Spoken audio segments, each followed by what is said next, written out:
Le thème que je voudrais en ce jour partager avec vous, que j'ai intitulé Le grand départ avec Dieu.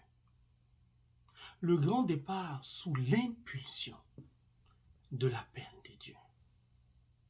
Je voudrais partager ce thème avec vous au travers du livre de la Genèse en son chapitre 12, le verset 1. L'Éternel dit à Abraham, va-t'en de ton pays, de ta patrie et de la maison de ton père, dans le pays que je te montrerai. L'appel de Dieu à Abraham a quitté son pays, a quitté sa patrie. Une décision difficile à prendre, une décision qui nécessite une confiance absolue au Créateur, à Dieu le Père.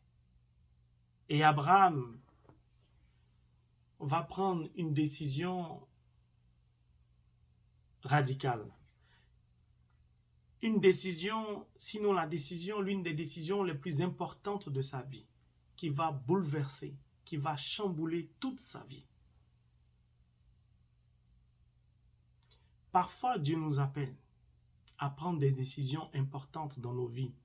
Dans la situation dans laquelle nous nous trouvons, ce peut être le travail, une relation amicale, la famille, la patrie, ainsi de suite. Mais est-ce que nous devons quitter ou prendre de telles décisions sans au préalable avoir été appelés par Dieu? Aujourd'hui, nous connaissons des drames dans le monde entier. Parce que beaucoup de personnes, de nombreuses personnes, décident de partir à l'aventure, au péril de leur vie, en traversant le désert, la mer, et parfois n'y arrivent pas. La mer est devenue, malgré elle-même, un cimetière à ciel ouvert. Le désert, un tombeau à ciel ouvert. En tant que chrétiens, nous devons nous poser une question. Suis-je appelé par Dieu à partir à l'aventure? Suis-je appelé par Dieu à quitter ma famille, à quitter telle ou telle situation de vie?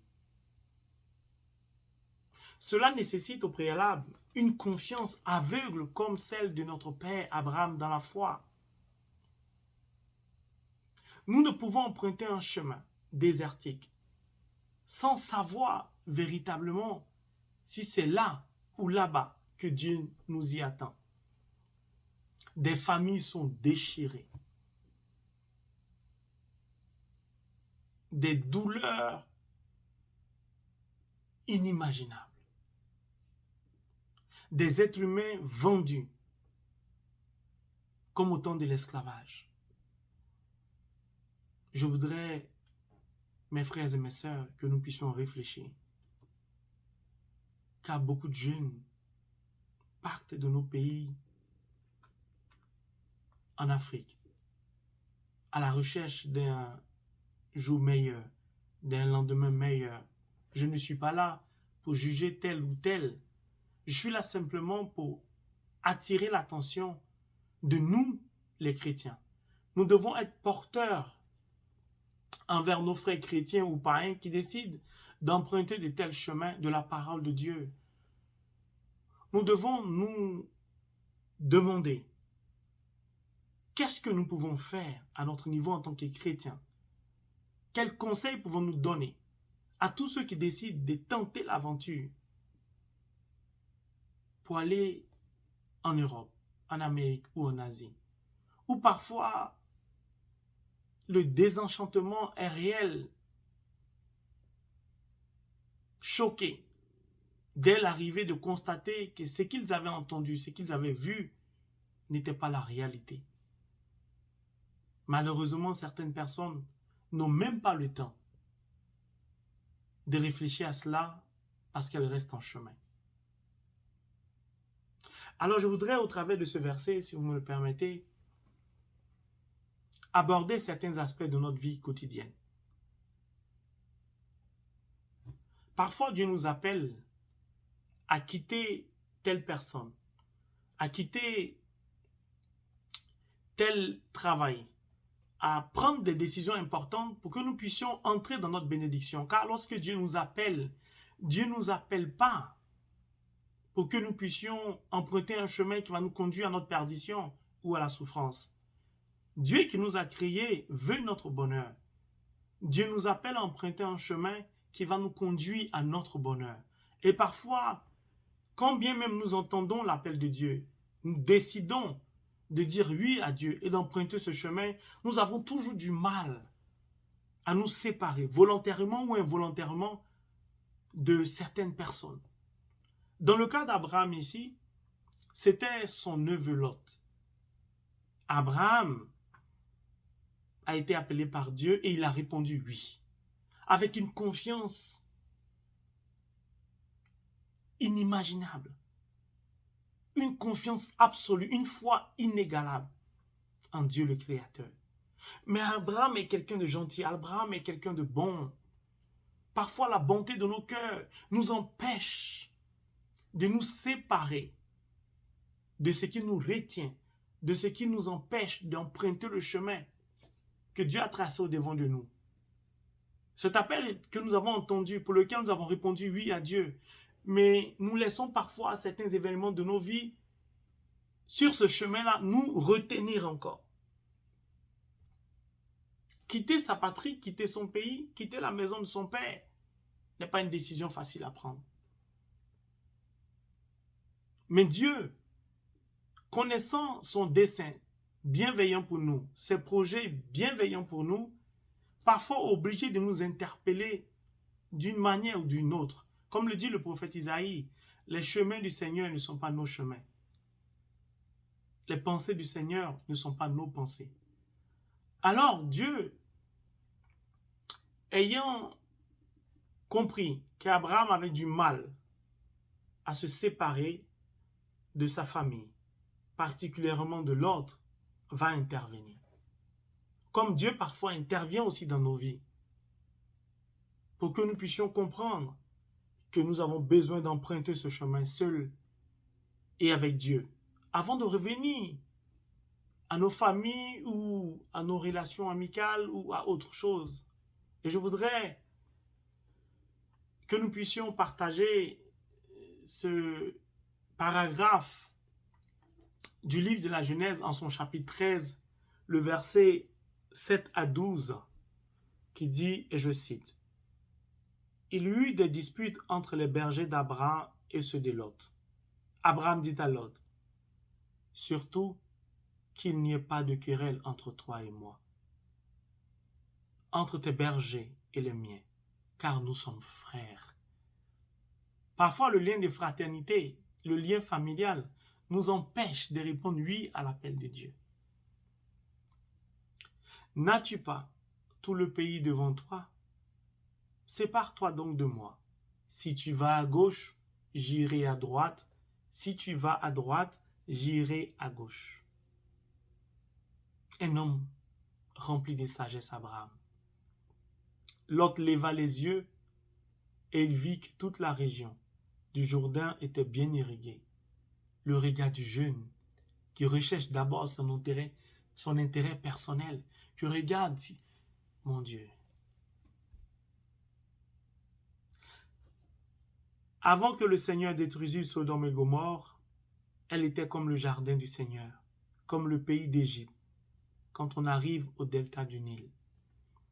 Lot choisit pour lui toute la région du Jourdain et il partit vers l'est. C'est ainsi qu'il s'est séparé. Abraham habitait dans le pays de Canaan et Lot habita dans les villes de la région du Jourdain. Il poussa ses campements jusqu'à Sodome. Ce paragraphe est magnifique parce qu'il montre le comportement d'Abraham, un homme âgé, un homme rempli de sagesse, et le comportement de son neveu, un jeune, au regard du monde, dont la première pensée ou le premier regard est porté d'abord sur les biens matériels.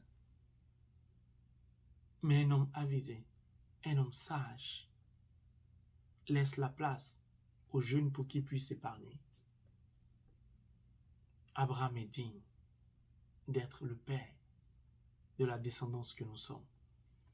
Il est très difficile pour des personnes âgées, pour des personnes d'un certain âge, de comprendre qu'ils doivent laisser la place à certains jeunes, pas parce qu'ils sont bêtes, parce qu'ils savent, par expérience de la vie, que ces jeunes ou ces jeunes reviendront toujours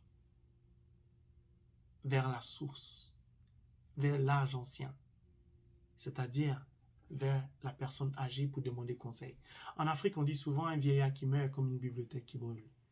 Abraham s'efface pour laisser place à l'autre. Généralement, quand il y a partage, le plus grand ou l'aîné dit « c'est moi qui dois décider », ainsi de suite. C'est une preuve là de ce que quand on est aîné, quand on est plus âgé que les autres, on cède d'abord la place au plus petit qu'il soit. Bref, là sera l'objet d'un autre enseignement. Ici, ce paragraphe du livre de la Genèse dans son chapitre 13, au verset 7 à 12, nous relate comment est-ce que Dieu décide de faire comprendre à Abraham qu'il doit emprunter son chemin seul pour que Dieu puisse accomplir le dessein bienveillant qu'il avait pour Abraham. Ainsi, Dieu va susciter une dispute entre les bergers de Lot et les bergers d'Abraham. Rempli de sagesse, Abraham va refuser cela parce qu'ils sont de la même cellule familiale. Parfois, Dieu nous interpelle. Dieu nous interpelle de plusieurs manières afin que nous puissions nous dessaisir de ce qui nous empêche d'entrer dans notre bénédiction, d'emprunter le vrai chemin, le chemin de l'appel de Dieu qui nous conduit inexorablement vers le bonheur, la joie, la gloire, la prospérité, la santé, le mariage, et j'en passe.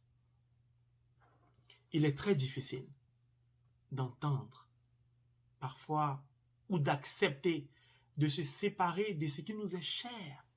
Vous imaginez quitter son pays, sa patrie, ou bien quitter sa famille, c'est quelque chose de douloureux.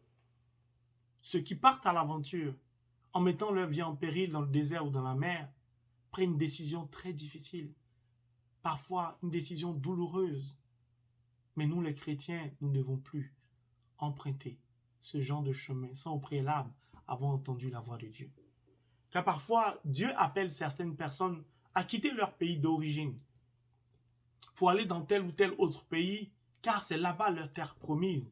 Mais ces personnes-là ont du mal à se séparer ou à partir de leur pays ou à quitter leur patrie du fait de leurs investissements ou de leur attachement à tel ou tel. Mais Dieu voit plus grand que le regard de l'homme. C'est pourquoi je voudrais partager ces quelques échanges ou témoignages que j'ai vécus au travers de l'échange que j'ai avec certaines personnes ou de l'écoute que je fais avec certaines personnes. Il y a une personne qui, dans sa famille, est la plus petite. Dans cette famille, elle est celle qui fait beaucoup pour la famille. Ses frères et ses sœurs aînées sont mariés, sont partis pour la plupart du domicile familial. Elle, cette personne-là, y est restée. Avec un bon cœur. Elle prend soin d'un tel, elle participe, ainsi de suite.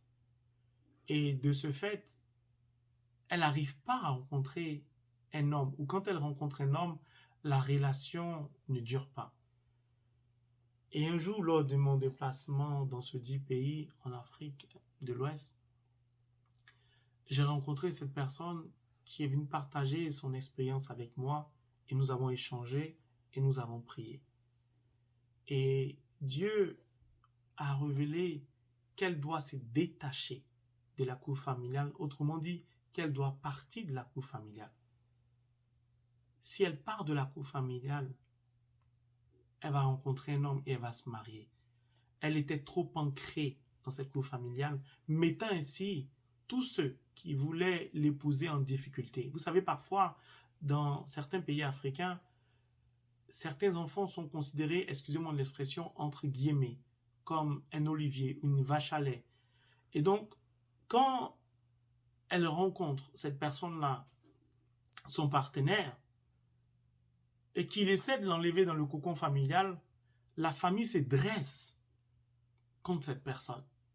Ah, tu es venu enlever notre vache à lait, entre guillemets. Ah, et tous les jours, on l'appelle, on lui envoie des textos. Ah, il faut que tu viennes, on a besoin de toi pour prendre telle ou telle décision. Et les hommes ne comprennent pas. Mais je ne peux pas vivre avec toi, c'est toi que j'ai épousé. J'aime ta famille, mais je n'ai pas épousé ta famille, on n'est pas libre, ainsi de suite. Et son problème, c'était cela. Elle avait véritablement du mal à se détacher de la maison familiale. Pour certaines personnes, c'est le cordon ombilical. Ils ont du mal à couper le cordon ombilical avec soit leur père, soit leur mère, ou soit avec leurs parents. Une personne avec qui j'ai fait l'écoute en France me relatait son exemple. Elle a rencontré une personne agréable, ça se passait bien, mais la personne était subjuguée par le regard de sa mère, c'est-à-dire toutes les dépenses qu'il devait effectuer pour sa copine, il devait se justifier auprès de sa mère. Une personne adulte qui avait plus de 30 ans, mais dont la mère scrutait son relevé de compte bancaire comme si c'était le tien. Et chaque fois qu'il sortait, avant d'effectuer une dépense ou avant de sortir, que ce soit la fille qui paye, qu'elle invite au cinéma ou pas, il a besoin d'envoyer un texto à sa mère pour se justifier de là où il est.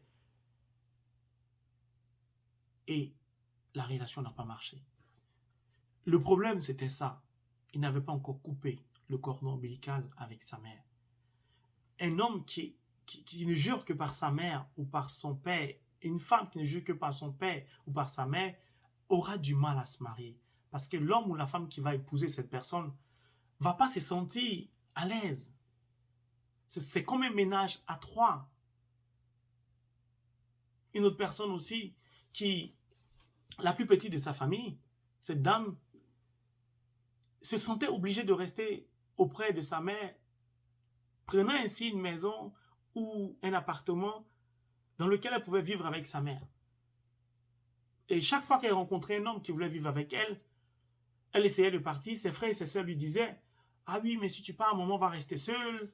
Tu sais, elle est âgée, sa santé est fragile. De temps en temps, elle part en Europe pour faire ses bilans de santé. Il ne faut pas la laisser comme ça. » Mais les mêmes en même temps lui disaient « Ah, tu ne peux pas rester comme ça, il faut que tu trouves un homme. » Et cette femme avait du mal.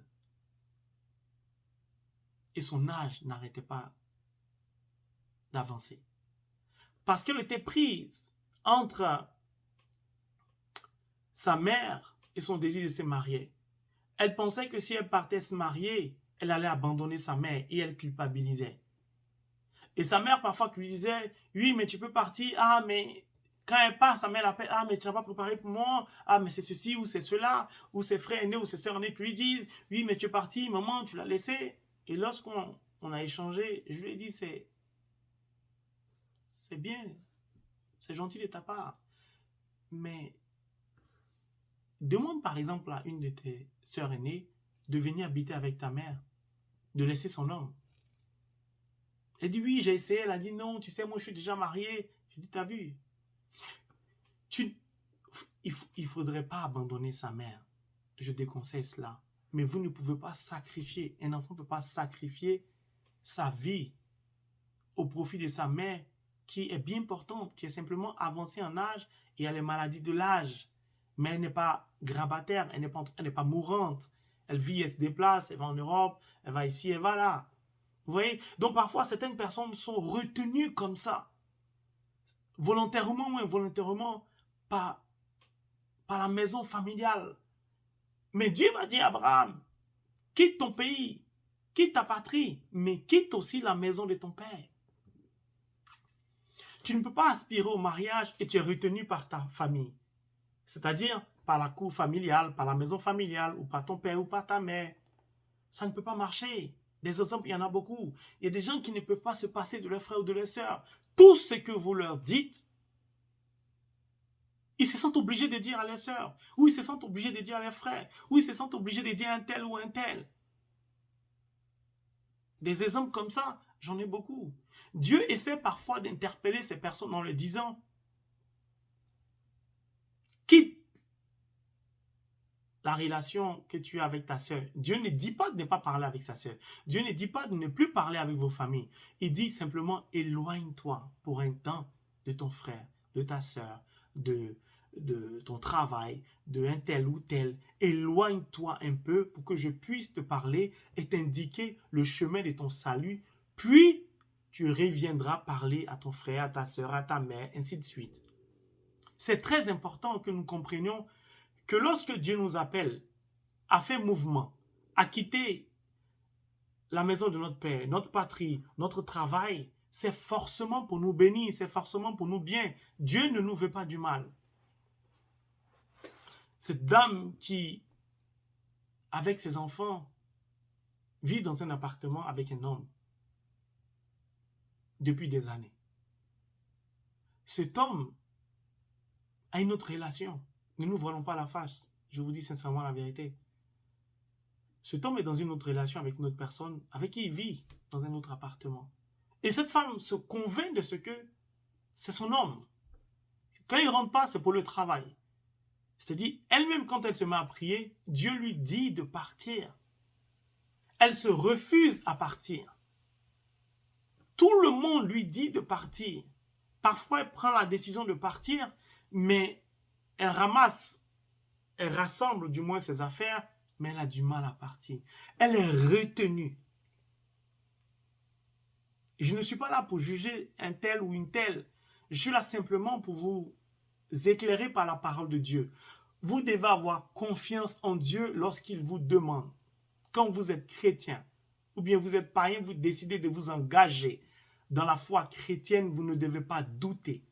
Car Dieu qui vous appelle pour vous bénir, pour votre propre bonheur. Dieu ne peut jamais vouloir du mal à l'humanité. Il y a des gens qui disent, genre, tout ce que vous leur dites quand vous êtes en train de converser, ah oui, ma soeur a dit, ah oui, mon frère a dit, ah mon neveu a dit, ah mon petit-fils a dit, ah mon petit-fils a dit, au point où vous vous demandez, je parle à ton petit-fils, je parle à ta soeur, ou je parle à ton frère, ou je te parle à toi. C'est quoi le problème? La personne ne réalise même pas qu'elle est attachée, qu'elle est liée, et que le lien qu'elle a avec son neveu, son petit-fils, son frère, sa nièce, n'est pas un bon lien. C'est un lien d'esclavage. Certaines personnes sont retenues dans leur travail, pensant que le travail qu'ils ont, ils ne peuvent pas avoir mieux. Malgré l'appel de Dieu, Dieu les appelle à quitter le travail pour en obtenir un autre. Mais ils pratiquent ce qu'on appelle, ou ce que j'appelle, excusez-moi de l'expression, la foi du singe. Vous savez, le singe, quand il attrape une branche, avant de la lâcher, il veut être sûr qu'il a une autre branche dans sa main, pour ainsi lâcher l'autre. Moi, j'appelle ça la foi du singe. Certaines personnes sortent avec des hommes mariés ou des femmes mariées, et ils prient, ou ces personnes-là prient. Et Dieu leur dit, quitte la relation, je te donnerai ton conjoint. Des personnes chrétiennes et qui disent à Dieu, donne-moi d'abord, puis je lâche. Dieu est devenu un commerçant, il fait le troc. Dieu est devenu... Dieu souffre. Nous ne pratiquons pas la foi du singe. Je vous donne un exemple, mais cette fois-ci, ce n'est pas un exemple réel que j'ai vécu ou que j'ai eu lors des écoutes. Non, je donne un exemple imagé. Un homme parcourt la colline en randonnée et il se heurte à une pierre. Du haut de la falaise, il tombe. Et en tombant, il s'accroche à un arbre qui est enfoncé dans les rochers. Accroché à cet arbre, il lève la tête. Il se rend compte que il est à 5 ou 10 mètres du haut de la falaise, il ne peut plus remonter, parce qu'il n'y a plus rien. Mais quand il regarde le bas, il se rend compte qu'il est au moins à 20 mètres du sol. Et il y a de l'eau, il y a un fleuve qui coule ou un lac. Alors, c'est un chrétien. Il s'est mis à prier. Ah Seigneur, tu es le Dieu vivant. Il récite les versets. Tu as dit, tu donneras des ordres aux anges, ainsi de suite. Tu m'as prié sérieusement, sérieusement. Et Dieu lui répond. Dieu lui dit, oui, j'ai entendu ta prière. Je te tends les mains. Lâche la branche et tu tomberas dans mes bras. Et il dit, si tu m'entends vraiment, Seigneur, attrape-moi d'abord, avant que je lâche la branche. Comme ça, je suis certain que je suis dans tes bras. Le Seigneur lui dit, non. Non. Fais-moi confiance. Fais-moi confiance. Lâche la branche. Cet homme dit, franchement, je ne peux pas. Parfois, nous sommes tétanisés. Parfois, nous avons du mal à faire confiance en Dieu. Et cet homme avait du mal. Pourtant, il était chrétien, il priait. Tu pries, mon frère. Tu pries, ma soeur. Tu parles à Dieu.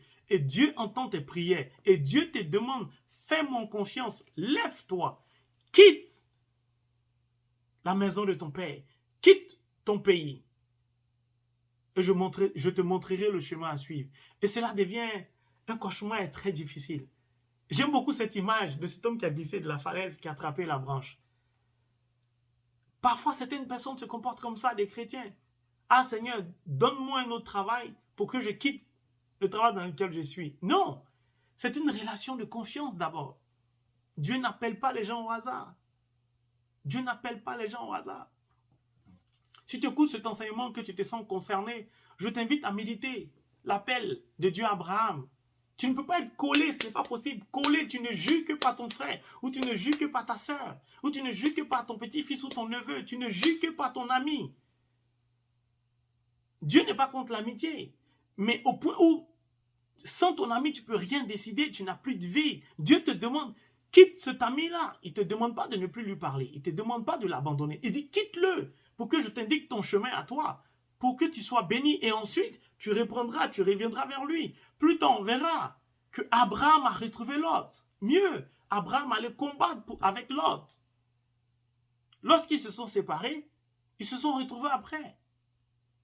C'est important, mes frères et mes sœurs, que nous puissions comprendre toutes ces choses-là, car ça nous aide à nous libérer des liens de l'amitié ou des liens familiaux qui nous empêchent de prendre notre indépendance, d'entrer dans notre bénédiction.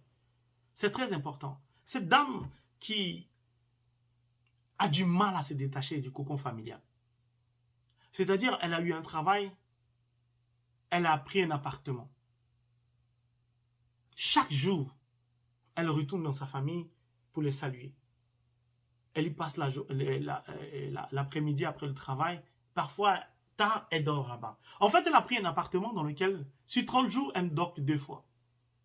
Pourtant, elle a décidé de prendre un appartement et de partir. Mais elle a du mal à se détacher. Elle a du mal à partir. Parfois, nous-mêmes, nous nous auto-attachons. Nous nous attachons volontairement alors qu'on ne nous a rien demandé. Tu ne peux pas prendre un appartement, louer un appartement et ne pas dormir dans l'appartement. Tu dors chez tes copines, tu dors chez ton frère, chez ta soeur. Tu laisses ton appartement. Pourquoi tu l'as pris? Pourtant, Dieu t'a conduit à prendre cet appartement parce qu'il veut te parler, parce qu'il a quelque chose d'important à te dire, parce qu'il veut te montrer ton chemin. C'est important que nous comprenions toutes ces choses-là et que nous... Non! Nous évitons la foi du singe. Nous évitons la foi du singe. C'est très important. Si vous lisez le psaume 1, au verset 1er, qui dit « Heureux l'homme qui ne prend pas le parti des méchants, ne s'arrête pas sur le chemin des pécheurs et ne s'assied pas au banc des impies. » Mais tu es un chrétien, tu es un ami qui emprunte un chemin qui n'est pas compatible avec ta foi chrétienne. Dieu ne te demande pas de l'abandonner. Dieu ne te demande pas de ne plus lui adresser la parole. Mais si tu lui as parlé et qu'il n'arrive pas, il ne veut pas volontairement changer, mais quitte-le. Tu ne peux pas avoir un ami qui passe son temps à aller braquer des banques ou à fumer la drogue. Toi, tu ne veux pas braquer des banques. La leçon est claire.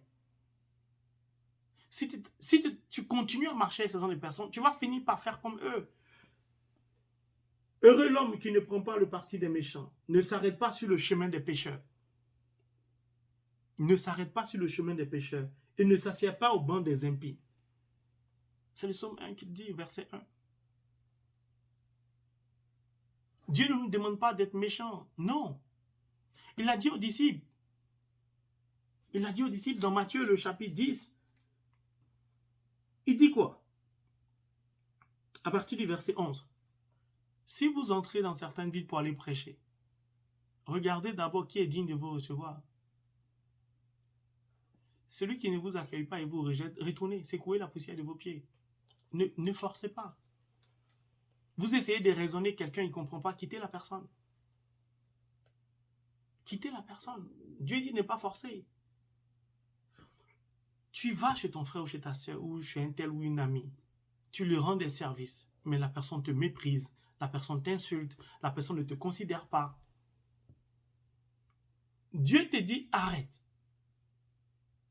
Arrête de partir voir cette personne. Arrête de faire ce que tu fais. Tu dis non, tu veux être plus bon que Dieu. L'homme ne sera jamais plus bon que Dieu. Arrêtons de nous blaguer. Non, c'est un service. En fait, je ne le fais pas pour lui, ou je ne le fais pas pour ma soeur, ou pour mon frère, ou pour mon ami. Je le fais pour ses enfants. Tu peux aimer les enfants d'une femme plus qu'elle-même. Tu peux aimer le pays d'un ressortissant plus que lui-même. Non, arrêtons. Ce n'est pas possible. Quelqu'un ne peut pas aimer tes enfants plus que toi. Tu ne peux pas forcer dans la vie de quelqu'un. La personne te méprise. La personne t'humilie. Tu marches avec quelqu'un, lui seul lui prospère. Il t'appelle mon petit. Mon petit. Tu es mon bon petit. Tu es mon bon partenaire. Lui, il prospère. Et toi, tu ne prospères pas. Mais tu continues avec lui. Et lui continue d'accumuler des biens. Et tu es esclave de cette relation amicale. Mon frère, ma soeur, Dieu t'appelle à quitter cette relation et emprunter le chemin que lui t'indiquera. Bien sûr qu'ils diront, ah oui, de toute façon, si tu es qui, tu ne vas pas réussir. Laisse-moi te dire, ce n'est pas vrai. Lorsque tu entends l'appel de Dieu, lorsque tu entends la voix de Dieu, Dieu lui-même définit le projet qu'il a pour toi. Sortez de ces relations. Je vous invite à lire le livre du père Kibwenge, qui est à Ottawa, si ma mémoire est bonne. Ce prêtre catholique avec qui j'ai échangé une fois 1 ou 2 mails. Le père Kibwenge a écrit un livre qui s'intitule « Dieu te dit de choisir le bonheur ». Si ma mémoire est bonne. Je vous invite à lire ce livre. Il y a des gens qui vont entrer dans vos vies. Vous allez rencontrer des amis. Ils vont entrer dans votre vie. Certains viendront pour un temps. Certains viendront pour un temps. Certains viendront pour toujours. Certains viendront pour juste la circonstance, une circonstance. Quand ces personnes-là décident de partir, laissez-les partir. Je vous en supplie. C'est pour cela que je vous invite à lire le livre encore du père Kibwenge, un père congolais qui est installé au Canada. C'est très important. Certaines personnes ont du mal à se séparer. Oui, c'est vrai, peut-être vous êtes connu à l'université. Mais après, la personne est mariée. Vous n'avez plus le même regard. Le frère ou la sœur est marié, elle a fondé sa famille, elle a 2, 3 enfants. Tu ne peux plus lui demander de sortir comme avant, elle ne va pas le faire. Elle a sa famille, elle s'occupe de sa famille, elle a son travail. Tu ne comprends pas ça? On ne peut pas te dire ça autrement. Certaines personnes jurent que non, tel ou tel, à son mot a dit d'abord. Non, mes frères et mes sœurs, je vous invite à vous séparer de ce qui vous retient de votre bénédiction. Je vous invite à vous séparer comme Abraham a quitté, s'est séparé de la maison de son père. C'est une manière de parler, selon les Saintes Écritures. Mais Abraham est revenu. Dieu parfois veut vous sortir. Tu es dans un travail, tu t'en sors. Tu penses que tu t'en sors. Alors que Dieu a prévu un poste supérieur pour toi. Et tu es enchaîné dans ce travail. Tu es maltraité. Tu es humilié. Mais comme ton salaire est très élevé, tu es l'esclave des gens dans le travail. Et tu t'accroches à ton salaire. Dieu te demande de quitter ce travail. Tu dis à Dieu, donne-moi le nouveau d'abord avant que je quitte l'ancien. Mais tu es chrétien. Il faut avoir confiance en Dieu. Une confiance absolue. Une confiance certaine. Vous n'êtes pas forcé de faire le bien. Vous n'êtes pas forcé. Parfois, Dieu nous invite à changer d'environnement. Tu peux être installé dans une ville, Dieu te demande, rien ne marche pour toi dans cette ville. Rien ne marche dans ce pays. Rien ne marche, je ne sais pas, là où tu es. Dieu te demande de partir de là, de quitter là. Tu dis non, mais là, moi j'ai eu mon appartement, je vais rester là. Rien ne marche pour toi, mais tu y es. Tu es dans une relation avec une fille ou un homme, rien ne marche pour toi. Il y a des gens quand vous sortez avec eux, ou vous sortez avec elle, plus rien ne marche dans vos vies. Tu sors avec une fille, tu es un chrétien, tu pries, tu as une relation intime avec Dieu. Depuis que tu as rencontré cette fille, plus rien ne marche pour toi. Même tes économies dégringolent, tu n'arrives même plus à économiser. Dieu te dit, quitte cette fille. Tu dis, je l'aime. Tu vis avec cet homme. Depuis que tu l'as rencontré, tu ne t'en sors plus. Tu ne sais pas. La nuit, il se réveille. Tu ne sais pas ce qu'il fait, mais tu entends des sons bizarres, des pratiques mystiques un peu bizarres. Tu soupçonnes quelque chose. Dieu te dit, quitte cet homme. Tu dis, je l'aime. Mais tu vas toujours à la messe, au Saint-Sacrement ou au culte. Tu vas prier, jeûner, Seigneur, permets que je me marie. Tu ne vas pas te marier. Dieu veut te sauver de cette relation. Dieu veut te sauver de ces pratiques mystiques que cette personne-là fait la nuit. Et Dieu te demande, parfois tu dors, Dieu fait tout, il te réveille pour que tu aies envie d'aller aux toilettes pour faire pipi, et puis tu entends des bruits bizarres, des vers en tape ou des bruits, des serpentes, tu entends des trucs. Et tu es encore là-bas, tu cherches quoi, mon frère, ma soeur? Tu cherches quoi? Pars de là. Pars de là. Ce n'est pas normal. Dieu, lorsqu'il t'appelle à emprunter un chemin, il te définit le projet qu'il a pour toi. Il ne te dit pas où tu vas, mais il te dit ce qui t'attend où tu vas. Et je vais terminer par cette bonne nouvelle. Dans le livre de la Genèse, c'est magnifique, du chapitre 12 au verset 2.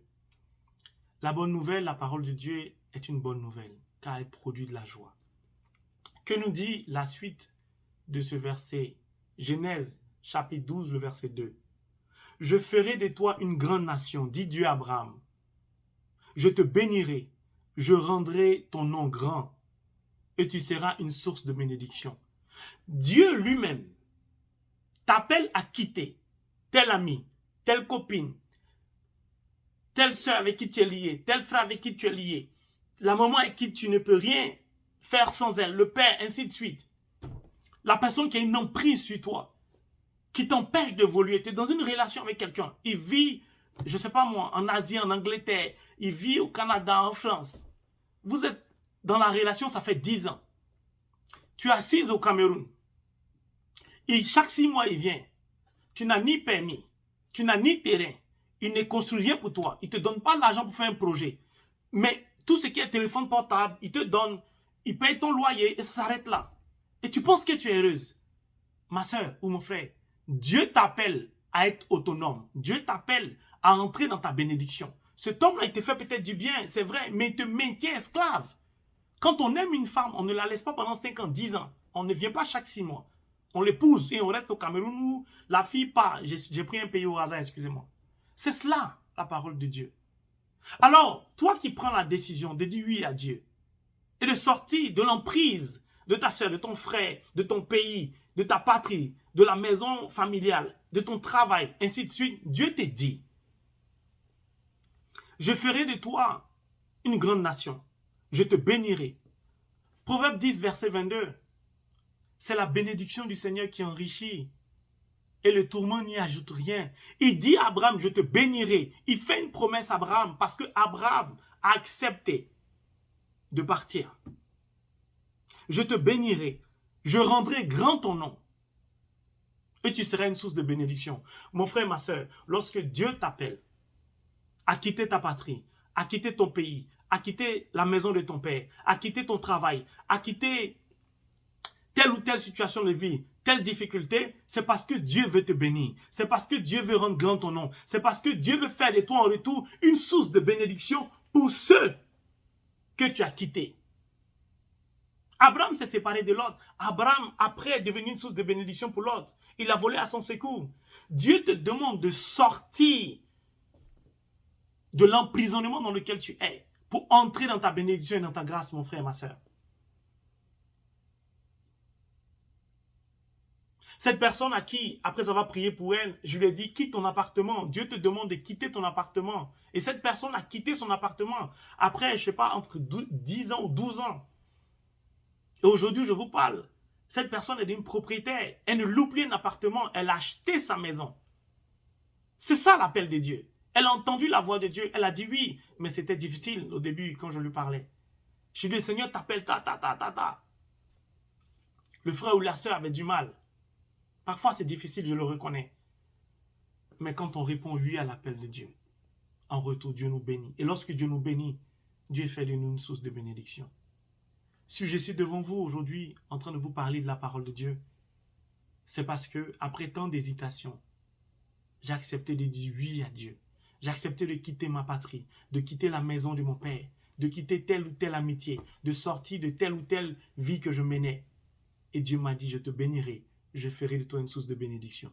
Et aujourd'hui, je suis là. Je me tiens devant vous et j'essaie de partager la parole de Dieu avec vous afin que vous aussi, vous deveniez une source de bénédiction en retour pour ceux qui vous entourent, les membres de vos familles, vos relations, pourquoi pas le monde entier. Que Dieu, dans son infinie bonté, vous bénisse. Je vous souhaite de répondre oui à l'appel de Dieu. Et je voudrais prier pour toutes ces personnes. Il y en a beaucoup, mes frères et mes sœurs. Il y en a beaucoup. Les témoignages, je pourrais passer des nuits entières à vous en parler. Je reçois et j'entends beaucoup de choses, beaucoup de personnes sous l'emprise. Parfois, quand je discute avec certaines personnes où je voyage, il y a beaucoup d'emprise, de liens. Les gens sont retenus. Certaines personnes s'auto-retiennent. C'est impressionnant. Vous parlez avec une personne, il ne fait que vous parler de sa sœur. Ma soeur a dit ça, ma soeur a dit ça. Vous parlez à une telle, il ne fait que vous parler de son frère, il ne fait que vous parler de son patron au travail. Mon patron a dit ça, ma patronne a dit ça, ma patronne a dit ça. Pourquoi tu es sous l'emprise d'un être humain? Pourquoi tu es sous l'emprise d'un être humain? Dieu, par le sacrifice de Jésus-Christ à la croix, t'a libéré de l'esclavage. Sois libre, mon frère, ma soeur. Christ a payé le prix. Dieu nous appelle. Répondons oui à son appel. Et empruntons le chemin qui va nous donner l'enfantement, qui va nous accorder la grâce de l'enfantement, qui va nous accorder la grâce de la régularisation, qui va nous accorder de pouvoir réaliser nos projets. Dieu lui-même, quand il nous appelle, c'est pour nous bénir. Mais il nous bénit dans l'humilité, car l'attitude d'Abraham est magnifique. Vous ne pouvez imaginer. Abraham s'efface. Il laisse d'abord l'autre choisir. Il laisse l'autre choisir. Tu es en Europe, tu veux forcément faire venir ta soeur, forcément faire venir ta maman. Maintenant, tu réussis à la faire venir. Elle devient un problème pour ton foyer. Pourtant, quand tu voulais la faire venir, ou le faire venir ton frère, ou ta soeur, ou ta mère, Dieu te disait, ne le fais pas. Tu ne l'as pas écouté. Maintenant, ta mère ou ton père est venu dans ton foyer, a détruit ton foyer. Maintenant, tu ne fais que pleurer, tu as honte, tu as mal. Interrogeons Dieu avant de nous engager. Je vous en supplie. Parce qu'Abraham, l'ancien, a laissé la place aux jeunes. Et Lot pensait qu'il était tellement intelligent, il avait choisi la meilleure part. Et ça semblait dommage qu'Abraham était obligé de prendre ce qui restait. Mais Dieu avait un projet glorieux pour lui. Je vous assure, mes frères et mes sœurs. Parce qu'en apparence, il lui revenait la moins bonne part. Mais cette humilité d'Abraham, sera pour lui une source de récompense inouïe. Que Dieu, dans son infinie bonté, vous bénisse. Et je confie toutes les personnes qui sont sous l'emprise d'un tel, d'une telle, dans le travail, dans une relation quelconque avec qui que ce soit, qui vivent ou qui sont en couple avec des personnes qui, depuis qu'elles ont rencontré, ne font que rencontrer des difficultés. Je me rappelle de ce temps pour qui j'ai prié. Chaque fois qu'il rencontre une femme, s'il épouse, quelques années, elle meurt. Tu entends ça? Et toi, demande à Dieu de t'accompagner. L'ange Raphaël a accompagné Tobias. Je vous confie tous au Seigneur par l'intercession de la Vierge Marie. Et que Dieu lui-même vous détache, coupe tous ces liens qui vous retiennent, ces liens de domination, ces emprises maléfiques, sataniques, l'esprit de la jalousie qui ronge votre vie. Prenez votre courage à deux mains et séparez-vous de toutes ces relations bizarroïdes, familiales, amicales ou quoi que ce soit. Ceux qui entrent dans vos vies pour un temps, lorsqu'ils repartent, laissez-les partir. Lisez le livre encore, je répète, je ne le connais pas personnellement, je n'ai pas de revenus là-dessus. Du Père Kibwenge, Dieu te dit de choisir ton bonheur. Il y a des gens qui entrent dans votre vie pour un temps. Tournons-nous vers Notre-Dame de toute grâce, afin que par son intercession, Dieu vous libère de toutes ces chaînes et vous conduise dans votre bénédiction. Au nom de Jésus. Je vous salue Marie, pleine de grâce. Le Seigneur est avec vous. Vous êtes bénie en toutes les femmes, et Jésus-Christ, le fruit de vos entrailles, est béni. Sainte Marie, Mère de Dieu, priez pour nous, pauvres pécheurs, maintenant et à l'heure de notre mort. Amen. Tu es celui qui transforme, oh, tu es celui qui renouvelle, tu es celui qui guérit, oh, prends soin de moi. Tu es celui qui transforme, oh, tu es celui qui renouvelle, tu es celui qui guérit, oh, prends soin de moi. Oh mon Dieu, prends soin de moi. Oh mon Dieu, prends soin de moi. Oh mon Dieu, prends soin de moi. Oh mon Dieu, prends soin de moi. Tu es celui qui établit, oh, tu es celui qui élève, tu es celui qui bénit, oh, prends soin de moi. Tu es celui qui établit, oh mon Dieu, tu es celui qui élève, tu es celui qui bénit, oh, prends soin de moi. Oh Yahvé, prends soin de moi. Oui, oh Yahvé, prends soin de moi. Oh Rabbi, prends soin de moi. Oh mon Dieu, prends